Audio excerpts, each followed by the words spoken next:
우리 인사합시다. 사랑하고 축복합니다. 되게 싫죠? 이런 인사하는 거 되게 싫은 거 저도 합니다. 저도 예배 자리에 있을 때 싫은데 자꾸 시킨데 다시 한번 해봅시다. 사랑하고 축복합니다. 꼭 이럴 때 보면 허공에다 대고 합니다. 그죠? 아무한테도 모르게. 이번엔 딱 한 사람만 콕 찍어서 제대로 찍어서 딱 한 사람만 그 전문 용어로 뭐 한다고 그러죠? 한 사람만 정확하게 찍어서 다시 한번 인사합니다. 사랑하고 축복합니다.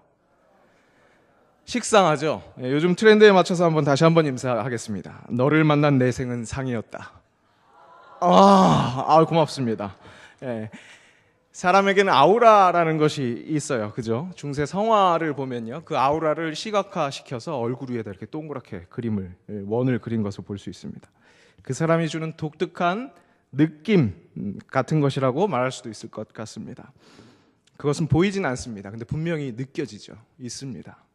물론 그 독특한 기운이 정확하게 어떤 것이다, 그것을 판별해내는 것은 쉽지 않습니다. 이 아우라가 좀 이렇게 영성이 있는 아우라다, 혹은 좀 사기꾼 아우라다, 이런 그 아우라를 정확하게 판단하는 것은 어렵다는 거죠. 그런데 뭔가 분명히 있다는 것은 느낍니다. 그죠? 그것을 존재하고 있습니다. 그것을 확실히 느낀다고 하는 거예요. 이런 아우라 중에는요, 되게 무서운 아우라가 있어요. 그죠? 냉담한 표정과 의도적으로 뭔가 표현해내려고 하는 그런 것으로 인해서 무서운 아우라를 느끼게 돼요. 그런데 이 무서운 아우라는 개인의 아우라도 참 무서운데 무리의 아우라는 더욱더 무섭습니다. 강한 힘이 느껴진다고 할까요? 여러분들의 아우라는 어떨 것 같습니까?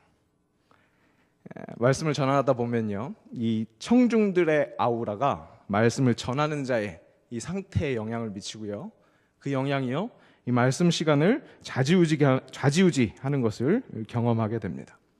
물론요, 이 설교 시간은 하나님의 시간입니다. 하나님께서 설교자를 사용하세요. 그래서 이 설교의 내용이나 설교자의 스킬, 이런 것뿐만 아니라 여러 가지 다른 요소들을 통해서 하나님이 역사하시는 것을 경험하게 돼요. 무슨 말이냐면, 제가 설교를 준비하면 설교자로서 설교 준비 잘했고 또 자연스럽게 설교를 할 때도 잘 풀어나간 것 같은데 별 감흥이 없고 그냥 반응이 없는 날이 있어요. 또 반대로 어떤 날은 준비할 때부터 뭔가 답답해요. 그리고 어려웠는데 아니나 다를까 이 풀어나갈 때도 전문 용어로 절었다고 그러죠. 절었다고 말할 수 있는 그런 날이 있습니다. 그런데 희한하게도 그런 날 은혜 많이 받았다고 그렇게 이야기를 들을 때가 있습니다. 설교는 확실히 그냥 일반적인 프레젠테이션이 아니라는 것을 깨달았습니다. 어떻게 보면 예술 활동하고 비슷하게 어디로 튈지 모르게 어떤 결과로 돌아올지 모르는 생물 같은 존재라는 것을 자주 생각하게 됩니다. 그런데 그래도 이 설교 말씀을 듣는 이 청중들이 설교자와 함께 교감하려고 하는 이런 노력이 필요합니다. 왜냐? 관계 속에서 자신을 가르쳐 주시는 하나님이기 때문에 그렇습니다.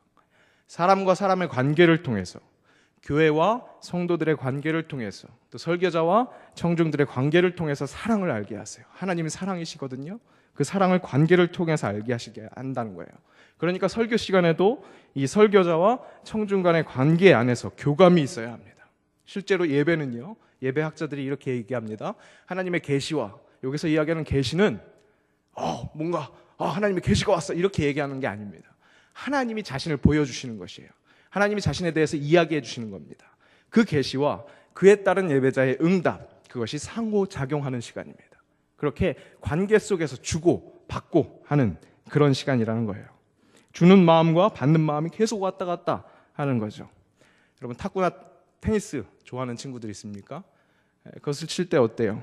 물론 게임이니까 이기는 게 중요합니다. 이기는 것이 재미있기도 하겠지만 서로 잘 주고 받고 할 때 재미를 느낄 수 있어요. 스트로크를 열심히 쳤는데 상대방이 야구 포수처럼 그냥 딱 받아버리면 게임이 끝나버리죠. 재미없습니다. 또 쳤는데 어디로 갔는지 그냥 관심도 없고 그냥 멍하니 있다면 역시 게임이 진행되지 않습니다. 재미없습니다. 적절하게 반응할 때 게임이 계속해서 흐르고 진짜 얻을 수 있는 그 무엇인가, 게임에선 재미겠죠. 그것을 얻을 수 있다는 거예요. 예배 시간, 설교 시간도 마찬가지입니다. 무서운 아우라로 째려보거나 그런 친구들도 있는 것 같아요. 무슨 얘기를 하든지 말든지 멍하게 있거나 그렇게 있지 말고 넘어오는 공의 구질이 어떤 것인가까지도 한번 파악해 볼 수 있기를 바랍니다. 그리고 받아 넘기는 리액션. 여러분들 할 수 있는 건 뭐가 있을까요? 갑자기 막 질문해야 될까요? 여러분들의 아우라가 있습니다.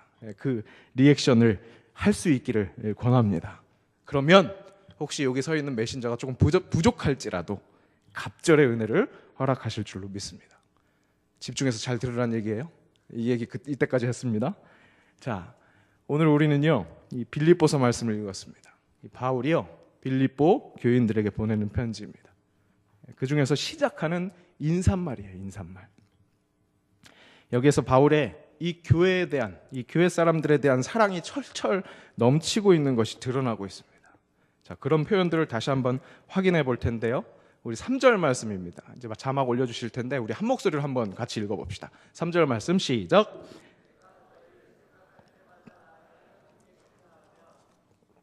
너희를 생각할 때마다 하나님께 감사한대요. 생각할 때마다 감사한대요. 그리고 4절입니다. 4절 같이 읽습니다. 시작.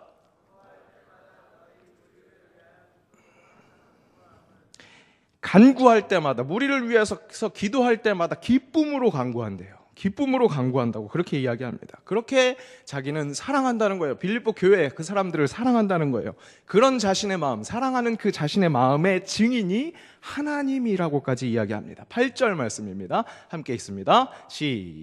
올려주셔야 읽는데요. 8절 말씀 시작. 내가 예수 그리스도의 심장으로 너희 무리를 얼마나 사모하는지 하나님이 내 증인이시라. 그리고 그렇게 사랑한 이 빌립보 교회, 자신이 왜 그렇게 빌립보 교회 교인들을 사랑하는지 이렇게 이유를 밝히고 있습니다. 5절 말씀을 다시 한번 돌아가서 읽어봅니다. 시작. 너희가 첫날부터 이제까지 복음을 위한 일에 참여하고 있기 때문이라. 여러분, 복음은 무엇입니까? 예수 그리스도에 관한 소식입니다. 그분으로 인해서 인류가 구원받는다는 기쁜 소식이에요. 그 일에 이 빌립보 교회가 참여하고 있대요. 바울이 그들에게 복음을 전했습니다. 그리고 교회를 성장하게 하는 데 영향을 미쳤어요. 그래서 이제는요 그들도 예수 때문에 함께 수고하고 있습니다. 바울과 빌립보 교회 그 사이에 예수 그리스도가 있습니다. 바울이 자기가 빌립보 교회를 사랑하는 그 마음의 증인이 하나님이시다라고까지 이야기하면서 그렇게 진실되게 이야기하는 이유, 정말 그렇게 빌립보 교회를 사랑하는 그 이유는 그 중심에, 그들의 중심에 예수 그리스도가 있기 때문입니다. 여러분, 세상 그 어떤 사랑도 그 중심에 예수 그리스도가 있는 사랑만큼 진실하고 참된 것은 없습니다. 바로 그렇게 바울과 빌립보 교회 사이에 가장 귀한 이름 예수 그리스도가 있기에 바울은 오늘 전심을 다해서 빌립보 교회를 향한 그 사랑을 표현해내고 있는 거예요. 교회의 중심인 예수 그리스도로 인하여. 여러분, 연동교회도 하나님의 교회입니다. 연동교회 중심에 예수 그리스도가 계십니다. 그런데요, 저에게 있어서 연동교회는 또 다른 특별한 의미가 있는 것 같습니다. 이 자소서 쓸 일이 참 많은 세상입니다. 그렇죠? 저도 참 자소서 많이 썼던 것 같아요. 대학 입시 때도 쓰고요, 대학원 입시 때도 쓰고, 또 이렇게 교회를 옮겨 다닐 때마다, 사역지가 옮겨질 때마다 자소서를 쓰게 되는데요. 자소서를 쓸 때 개인적으로 이 연동교회가 나에게 참 특별한 존재구나, 그런 것을 생각하게 됩니다. 이번에도 돌아와서 연동교회의 이 특별함을 다시 한번 느꼈었던 것 같아요. 정말 나에게 있어서 또 하나의 집이구나, 그런 생각을 갖게 되었습니다. 물론 모든 그리스도인들이요 자신의 교회, 내 교회에 특별한 따뜻함, 그런 특별함이 있습니다. 갖고 있습니다. 그런데 특별히 연동교회는요 좀 더 두드러지는 것 같아요. 이 가족과 같은 끈끈함이라고 할까요? 물론 그 가족과 같은 끈끈함이 굉장히 조금 한계가 있습니다. 한정적이라는 한계가 있어요. 연동교회가 지금 123주년, 이번 올해 123주년을 이제 축하합니다. 그렇게 오래되다 보니까 10년 교회 다녀도 오래 다닌 게 아니에요. 그죠? 한평생 오래 다녀야 오래 다닌 건데, 그 대신 그래서 새로운 사람들에 대한 이 포용성, 이런 것이 참 부족해요. 새로운 사람이 잘 적응하기가 쉽지는 않아요. 그런데 정말 하나의 패밀리로 들어오게 되면 그 안에 끈끈함은 확실한 것 같아요. 여러분 청년들이요 그 생각을 확실히 갖고 있었으면 좋겠어요. 여러분도 이미 연동교회 청년부의 한 패밀리입니다. 그죠? 이 패밀리 안에서 정말 끈끈함을 기대하면서 사모하는 것 동시에 새로 오게 되는 그 친구들에 대한 마음을 확실히 준비했으면 좋겠어요. 그들에 대한 배려가 있었으면 좋겠습니다. 왜? 그것만 해결되면, 그것만 보완되면 연동교회는요 정말로 너무나 끈끈한, 정말로 따뜻한 패밀리, 가족 같은 정신이 있기 때문에, 그 분위기가 있기 때문에 여러분 저에게는 그것이 확실히 느껴졌던 것 같아요. 그렇기 때문에 연동교회는 좀 더 특별합니다. 모르는 분들도 계시겠지만 이제야 얘기를 합니다. 제가 연동교회 출신입니다. 여러분들의 선배입니다. 보이는 비주얼로 인해서 믿겨지지 않겠지만 불과 몇 년 전에 여러분들처럼 바로 이 자리에서 예배드리던 여러분들의 선배입니다. 한국 사회는요 특별히 지연과 학연, 그죠? 인연, 출신 배경이 굉장히 중요하죠. 그로 인한 부작용 분명히 있습니다. 고쳐야 할 건 많이 있습니다. 근데 좋은 것이 우리라는 그 정서예요. 그래서 우리 그 특별함, 내 출신에 대한 그 깊은 애정, 그런 것은 정말 좋은 것입니다. 저도 마찬가지입니다. 연동교회가 저에게 특별한 내 출신 배경이기 때문에 그 후배들인 여러분들 향해서 인간적인 또 일반적인 세상에서도 있을 법한 그런 그 정도 충분히 많다는 거예요. 정말로 너무나 많습니다. 그러니까 오늘 설교를 준비하는데요 가슴이 벅차오르더라고요. 어떻게 해야 될까? 무슨 말씀을 나누면 좋을까? 내가 이 가지고 있는 애정을 다 풀어놨으면 좋겠는데 그런 욕심이 생기더라고요. 그런데 그 정도, 그 정도는 세상 다른 선배들도 갖고 있는 그런 마음과 별 다를 것이 없는 정도입니다. 바라기는 바울이 빌립보 교회를 사랑했었던 그 이유, 사랑할 수밖에 없었던 그 이유, 그리스도 예수, 그 예수를 함께 나누는 지체이기에 그 관계에 예수가 중심이 있기 때문에 나누었던 그 사랑의 메시지를, 그 복음을 함께 나눌 수 있기를 소원합니다.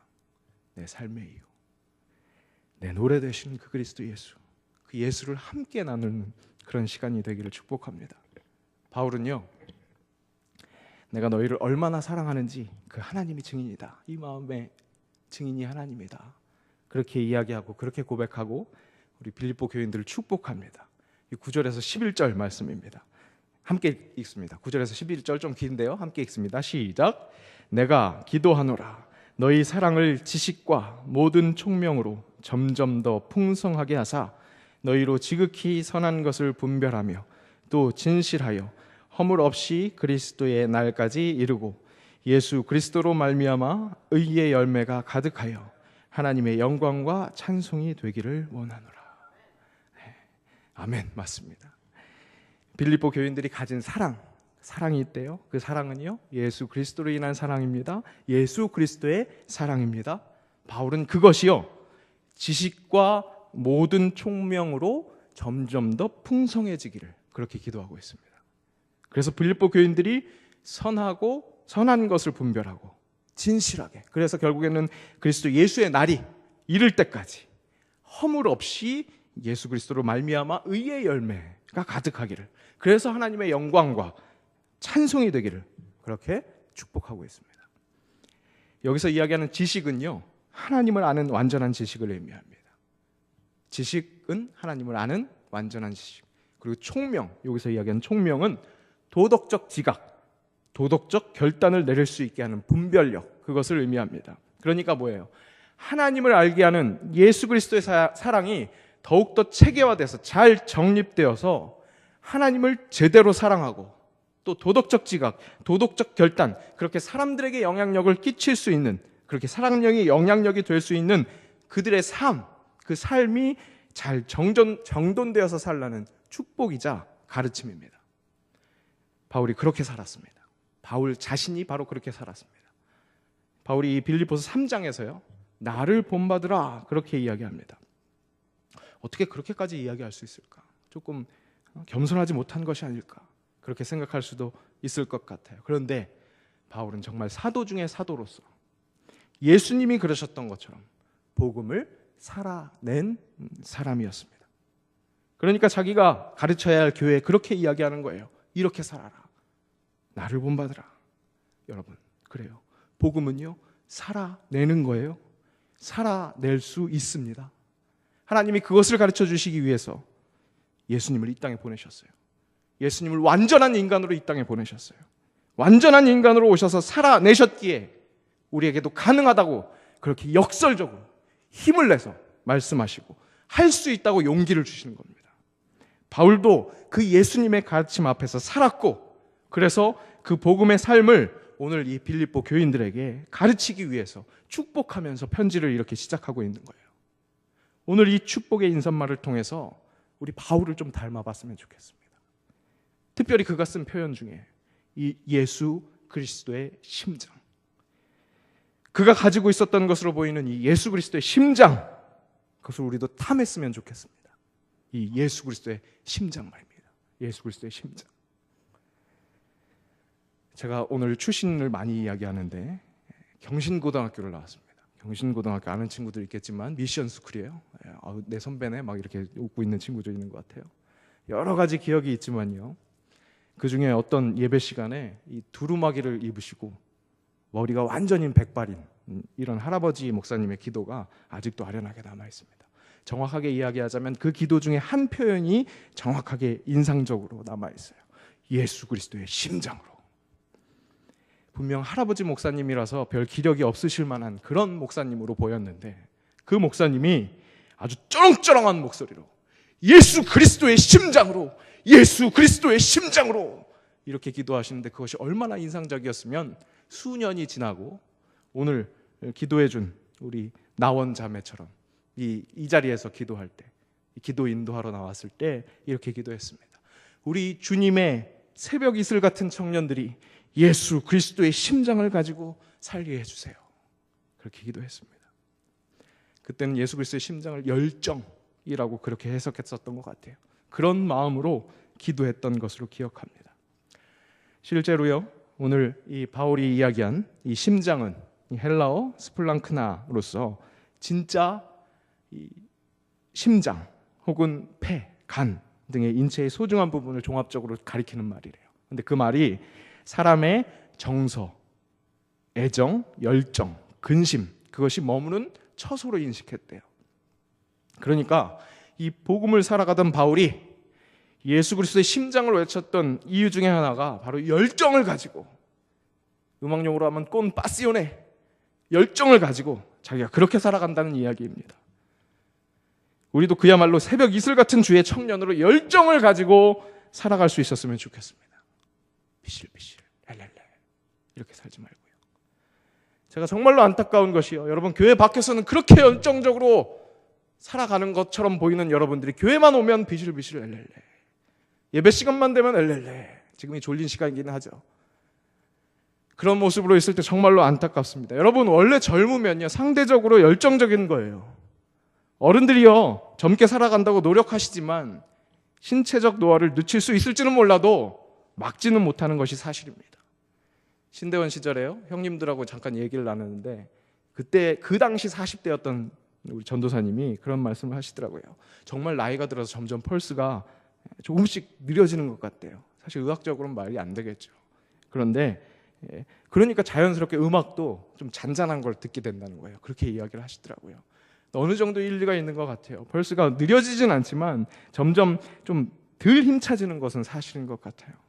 하지만 여러분은 저도 껴주십시오. 우리는 아직 신체적으로도 심장이 팔딱팔딱 할 정도로 열정적일 수 있습니다. 그래야 하는 나이입니다. 아멘 하네요. 아멘 한 거죠? 네. 자, 이렇게까지만 이야기하면 어른들이 서운해할 수도 있습니다. 그런데 여러분, 예수 그리스도의 심장을 이야기할 때 젊어서 싱싱한 그 심장만 이야기하는 것이 아닙니다. 예수 그리스도의 심장은 예수 그리스도가 있기에, 그분의 사랑이 있기에, 그분의 지상명령이 있기에 모든 민족을 제자로 삼아 아버지, 아들과 성령의 이름으로 세례를 베풀고 내가 가르쳐 분부한 모든 것을 지켜 행하게 하라라는 그 사명이 있기에, 그 사명과 같이 한 볼지어다 내가 세상 끝날까지 너희와 항상 함께하리라, 그렇게 말씀하신 약속이 있기에 그 열정이 있을 수 있습니다. 열정을 가질 수 있습니다. 그러니 우리가 열정을 사모합시다. 열정을 탐합시다. 여러분, 청년이에요. 더군다나 천국은 침노하는 자의 것이라고 했어요. 정말 강하게 원하는 사람의 것이라고 했습니다. 하나님 앞에 예수 그리스도의 심장, 열정을 구하기를 축복합니다. 요즘 도깨비가 한국을 완전히 장악하고 있는 것 같아요.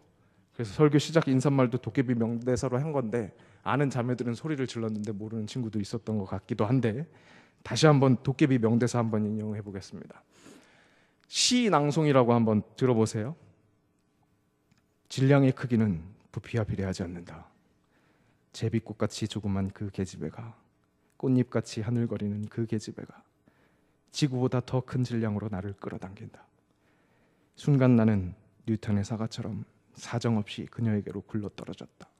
쿵 소리를 내며 쿵쿵 소리를 내며 심장이 하늘부터 땅까지 아찔한 진자 운동을 계속하였다. 첫사랑이었다. 너무 느끼한가요? 공유 같지 않았어요? 여러분, 첫사랑, 사랑에 대한 동경은 있습니까? 하늘부터 땅까지 심장을 요동치게 하는 연인에 대한 동경만 있지 말고 진짜 사랑, 나를 뒤집어 엎을 수 있는 그 사랑에 대한 열정이 있었으면 좋겠습니다. 이 예수 그리스도의 심장, 이 예수 그리스도의 심장에는요, 예수 그리스도의 거기에 방점이 찍혀져 있다는 것이 중요합니다. 여러분, 방향성이 중요합니다. 에너지가 넘쳐나서 어디로 튈지 모를 정도로 힘이 있다고 해도 방향이 엉뚱한 데 있으면 엉뚱한 가정이 됩니다. 엉뚱한 결말이 됩니다. 내가 뭘 한 거지? 라는 후회만 남습니다. 그냥 심장만 있으면, 열정만 있으면 다른 사람들에게도 있습니다. 그런 심장은요. 아니, 오히려 그렇게 방향을 잃은 열정 때문에 세상이 뒤집혀 있는 것 같아요. 그렇게 방향을 잃은 열정으로 가득 찬 세상인 것 같습니다.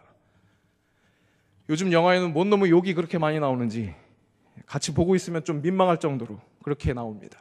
예술이 그 시대를 반영하는 것이니까 요즘 한국 사회가 그렇게 욕설이 난무한 그런 시대인 것, 그런 사회인 것 같습니다. 어제도 더킹이라는 영화를 봤어요. 본 친구들 있나요? 욕이 너무나 자연스럽게 그냥 막 나오더라고요. 근데 욕도 아니죠. 일반적으로 쓰는 비속어라고 할까요? 그 낯설지 않은, 너무나 많이 들어봤었던 그 말이요, 깊은 묵상을 하게 했습니다.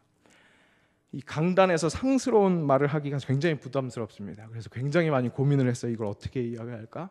그런데 우리가 살고 있는 이 세상을 생각해 보기 위해서 미안하지만 잠깐 언급해 보려고 합니다. 좀 거북하게 들려도 좀 참아주세요. 그리고 한번 깊이 생각해 봅시다. 참는 거에서 멈추지 말고요. 이 졸라맨이라는 말의 어원 있죠? 다 알죠? 졸라맨이라는 말의 어원 알죠? 뭐 나게, 뭐 나 이렇게 지은 나, 땡 나 뭐 이렇게 얘기합니다. 옛날 중고등부 시절에 많이 얘기했었던 친구들이 있어요. 내 눈에 지금 보이고 있어요. 이게 말이 안 되는 말이에요. 그죠? 뭐가 나요, 나기는. 그죠? 말이 안 되게 상스러운 말이에요. 근데 더군다나 지나가다가 여학생이 이런 얘기를 하면 도대체 이 뜻을 알고나 하는 얘기일까 그런 생각이 듭니다. 저게 무슨 말인지는 알고나 하는 말일까 그런 생각이 들어요. 말이 안 되는 말을 하고 있는 것이거든요. 그런데요, 요즘에 말이 안 되는 게 없는 세상이 되는 것 같아요. 점점 안 되는 게 없는 세상이에요. 그러니까 말이 안 되는 게 없어요. 자신에게 허락된 성조차도 바꿀 수 있는, 선택할 수 있는, 안 되는 것이 없는 세상입니다. 한마디로 요즘 세상은 도대체가 안 되는 것이 없어서 말이 안 되는 말도 없고, 그래서 죽음까지도 자기가 선택하고, 즉 안 되는 것이 없으니까 우리 그냥 다 같이 죽자, 그렇게 다 같이 죽는 길로 열심히 달려가는 세상 같아요. 모나게. 그게 무슨 말이에요? 열심히 막 고생하면서, 그런 말이죠. 그런 뜻이죠. 군대 용어로 빡시게 이런 뜻으로 쓰잖아요. 알 수 없이 힘들고 알 수 없이 고생하며 그렇게 알 수 없는 열정으로 가득 찬 세상이라는 생각을 하게 됩니다. 그 세상 속에서 살아가고 있는 우리예요. 우리가 똑바로 정신 차리고 있지 않으면, 그런 열정으로만 살아간다면 똑같이 답 없는 상황에 부딪히게 됩니다. 당황하게 됩니다. 다 같이 죽자, 그렇게 달려드는 일이 됩니다. 여러분, 굉장히 긍정적이라고 느껴지는 열심도요, 열정도요, 끝이 있는 것에 그 열정을 내고 있다면 그것은 부질없습니다. 젊은이의 도전을 보여주면서 사람이 미래다, 뭐 이런 종류의 카피가 있는 광고들 있잖아요. 젊은이의 도전과 열정 그 자체가 아름다운 것이라고 자족시키는 그것, 무서운 결말이 있을 수 있습니다. 아무리 건전하게 느껴져도 끝이 있는 것에 희망을 둘 때 죽게 되기 때문입니다. 이 세상 모든 것은 끝이 있습니다. 여러분, 모든 것이 끝이 있어요. 유일하게 영원하신 하나님께 방향을 두고 열정을 내는 것이 사람에게 필요한 것입니다. 바울도 처음에는 그릇되게 그릇된 열정으로 하나님을 섬긴다고 했지만 잘못된 방향으로 자기 말로 열심히 지나쳤던 그런 사람이었습니다. 하지만 예수님을 만남으로써 그의 삶은 올바른 열정으로 가득 차게 됐습니다. 그래서 결국 선포할 수 있었던 그의 고백이 우리의 고백이 되었으면 좋겠습니다. 사도행전 20장 24절 말씀입니다. 함께 읽습니다. 시작. 내가 달려갈 길과 주 예수께 받은 사명 곧 하나님의 은혜의 복음을 증언하는 일을 마치려 하면은 나의 생명조차 조금도 귀한 것으로 여기지 아니하노라. 예수 그리스도의 심장이 가르쳐주는 그 하나님이라는 방향, 그것을 가지고 열정을 다한 삶을 살기를 축복합니다. 다윗이 골리앗을 때려눕힐 때요, 그에게 확실한 방향이 있었습니다. 제가 읽겠습니다. 다윗이 블레셋 사람에게 이르되 너는 칼과 창과 단창으로 내게 나아오거니와 나는 만군의 여호와의 이름 곧 내가 모욕하는 이스라엘 군대의 하나님의 이름으로 내게 나아가노라. 만군의 여호와의 이름이라는 확실한 방향을 가지고 그 있던 다윗에게 목동으로서의 열정적인 삶이 함께했습니다. 여러분, 골리앗 이마에 정확하게 정통으로 맞은 것은요, 하나님이 신비하게 그렇게 신비한 능력을 주신 게 아니에요. 다윗의 양치기, 그 열정적인 삶이 있었어요. 훈련된 돌팔 매질이 있었습니다. 그 삶의 결과이기도 했습니다. 만군의 여호와라는 이름의 그 방향, 확실한 방향과 그 삶의 열정, 그것이 승리를 가능하게 했습니다. 주님의 청년들, 여러분, 그렇게 열정적으로 살아갑시다. 자, 그렇다면 그 열정적인 상징인 예수 그리스도의 심장으로 그냥 열심히만 살면 될 것인가? 그 심장으로 바울이 무엇을 했다는 것인지 우리 다시 한번 확인합시다. 8절 다시 한번 읽습니다. 같이 읽습니다. 시작. 내가 예수 그리스도의 심장으로 너희 무리를 얼마나 사랑하는지 하나님이 내 증인이시니라. 예수 그리스도의 심장으로 너희 무리를 얼마나 사모하는지 바울은 사랑했습니다. 하나님 사랑이십니다. 그 사랑을 알려주시기 위해서 예수님이 이 땅에 오셨습니다. 그 예수님께서 어떤 계명이 가장 큰 계명입니까? 어디에 열정을 두고 살아야 합니까? 그런 질문에 이렇게 대답해 주십니다. 마태복음 22장 37절에서 40절 말씀입니다. 예수께서 이르시되 내 마음을 다하고 목숨을 다하고 뜻을 다하여 주 너의 하나님을 사랑하라 하셨으니 이것이 크고 첫째 되는 계명이요 둘째도 그와 같으니 내 이웃을 내 자신과 같이 사랑하라 하셨으니 이 두 계명이 온 율법과 선지자의 강령이니라. 하나님을 사랑하는 것이 첫 번째래요. 그런데 두 번째도 그와 같대요. 그거와 같대요. 그만큼 중요하대요. 내 이웃을 내 자신과 같이 사랑하는 것, 그것이 온 율법과 선지자의 강령이래요. 하나님의 말씀의 전부래요. 성경의 전부래요. 예수 그리스도의 심장, 그 열정을 가지고 해야 할 일은 이웃을 사랑하는 일입니다. 예수 그리스도의 심장이 바로 그 일을 했기 때문입니다. 요한복음을 보면요, 예수님이 십자가에 돌아가셨을 때 옆구리를 찔렀대요. 그랬더니 물과 피가 나왔다고 그렇게 이야기합니다. 이것은 예수님의 사인이 심장 파열이라는 것이라고, 그것을 의미한다고 의학자들이 이야기합니다. 심장이 파열됐기 때문에 심실에 피가 고여서 그 피는, 고인 피는 피덩이하고 물이 분리되기 때문에 아래쪽에 피덩이가 먼저 나오고 그 다음에 물이 나왔다는 거예요.